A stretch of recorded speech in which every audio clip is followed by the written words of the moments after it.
ইলিশ মাছের মাথা দিয়ে পুঁই শাকের যদি এই রেসিপিটা আগে কখনো না খেয়ে থাকো, প্লিজ একবার বাড়িতে ট্রাই করো। আমি কথা দিচ্ছি যে তোমরা একবার হলেও বলবে যে একটা অসাধারণ রেসিপি তোমরা বাড়িতে বানিয়েছো।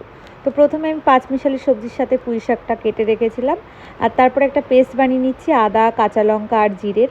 আর এদিকে আমি মাছের মাথাটাকে ভালো করে ভেজে নেব।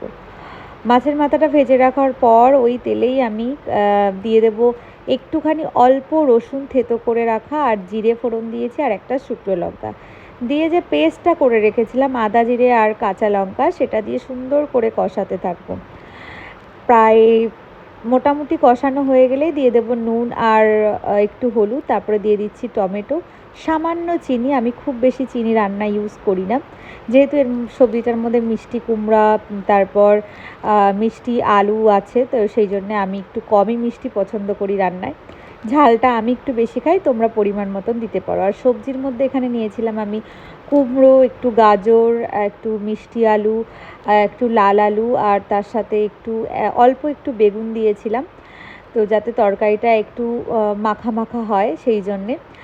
আর পরিমাণ মতো নুন হলুদ দিয়ে এবার সবজিগুলোকে খুব সুন্দর করে মশলার সাথে কষাতে হবে। সবজিটা যখন প্রায় মোটামুটি 40% রান্না হয়ে আসবে, তখন আমি দিয়ে দিচ্ছি শাকগুলো, কারণ একদম শুরুতে শাকগুলো দিলে সবজির কালারটা একটু বেশি কালো কালো হয়ে যায় সেই জন্যে। তো শাকে তো খুব বেশি জাল লাগে না, তাই জন্যে আমি বেশি পরিমাণ জল দিইনি, একদম অল্প পরিমাণ জল দিয়ে অল্প আঁচে ঢাকা দিয়ে রান্না করেছি। নামানোর প্রায় 2-3 মিনিট আগে আমি একটু সর্ষে বাটা দিয়ে তরকারিটা একটু নাড়িয়ে চাড়িয়ে নিয়ে নামিয়েছি। প্লিজ বাড়িতে একবার ট্রাই করো, কথা দিচ্ছি যে এর প্রশংসা তোমাদের করতেই হবে। অসাধারণ একটা রান্না, গরম ভাতের সাথে খেতে পারো, বা যদি রুটি দিয়ে কেউ খেতে চাও তবেও সেটাও হবে, খেতেই পারো, বাট ভাত দিয়ে বেশি ভালো লাগবে।